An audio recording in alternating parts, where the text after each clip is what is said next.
Now, the fires are taking a toll, and not just on property and land. What about the minds of people? For many people, especially in BC this summer, climate anxiety is becoming a challenge. Cecile Tucker is a registered clinical counselor in Kamloops and joins me now on the program. Cecile, welcome to the program.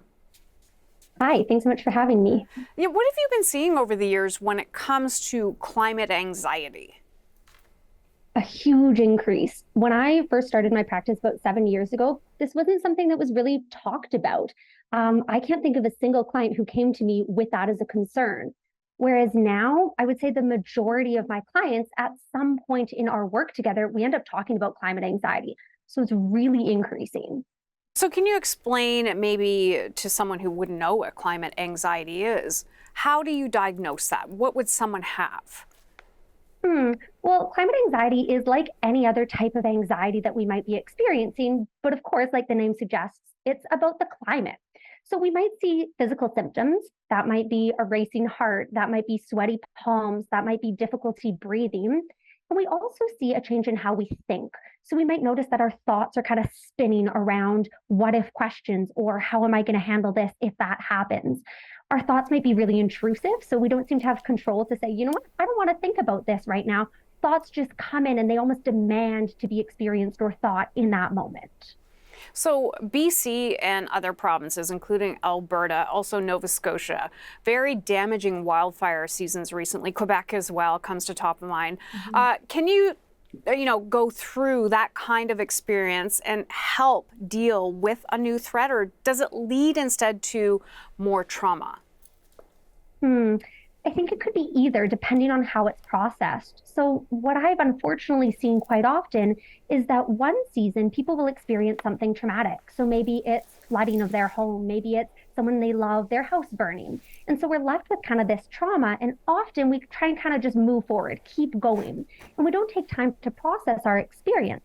So, then the next season, when maybe the floods are back again, we end up feeling not only the anxiety from right now, but also the trauma that we experienced previously. So we're feeling both at once. Of course, the good news is if we slow down and if we take time to work through the anxieties that we're feeling right now, all the tools, all the skills, and all the progress that we make right now dealing with that anxiety, it is going to carry over into the future. And we'll be better able to manage that climate anxiety for future seasons. And it's more than just fires, too. It's maybe heat, all of those types of things. So for people who are trying to manage something like that, how can you go, okay, that's definitely climate anxiety? Mm, I think it's a little bit complicated because sometimes we have overlapping anxieties. Our different anxieties can kind of come together and it's a little tough. For some people, I might tell them, don't worry too much about trying to figure out exactly what the cause is. That isn't always helpful and sometimes can lead us to more spinning and more overwhelm as we try and make sense of, well, what exactly is causing this anxiety? Simply recognizing that it is anxiety and then working to manage that anxiety for whatever might be the cause can be a really great first step. Yeah, so you mentioned a first step there. How else can people find ways to cope with this? Yeah. I think a lot of the time, what we try and do when we have anxiety is to avoid it, to turn away, to keep going. I don't want to feel this. And that makes sense, right? Nobody wants to feel that way. But unfortunately, when we do that, it can actually increase our anxiety and make our anxiety even stronger.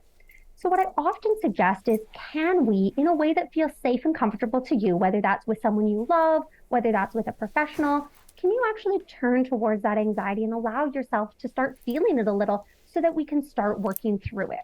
A lot of people have the fear if I start feeling it, it's going to make it worse and I'm going to be stuck with it forever. The reality is, when we start dealing with our anxiety by moving towards it instead of avoiding it, it actually usually decreases it and makes it better. What type of things, when you say move towards it, what type of things are just kind of thinking through it? It can be thinking through it. It can also be about acknowledging that it's valid and it's real, and then having compassion towards ourselves that we're experiencing this. I've noticed a real trend where people are telling themselves, like, I shouldn't feel this way. It's not that bad. And they kind of push those feelings aside. But if we allow ourselves to acknowledge, I am feeling this way, it's normal and okay to feel this way, we can start to feel some compassion towards ourselves, which then helps us work on it and actually shift the way that we're feeling. Do you expect the number of people coping with climate anxiety to grow as, we're seeing a lot of fires, we're seeing heat temperatures rise. The climate is just one of the biggest issues that we're all trying to cope with right now. So do you expect this anxiety to see more people with it? Unfortunately, I really do. I don't see how this is going to change until we more systemically change the climate issues that we're experiencing. Oh, I was hoping to end on something a little more positive, but yeah, I think you're right with all of these things happening. Thank you so much for coming on with us today. I appreciate your time, Cecilia Tucker in Kamloops, BC. Thanks so much for having me.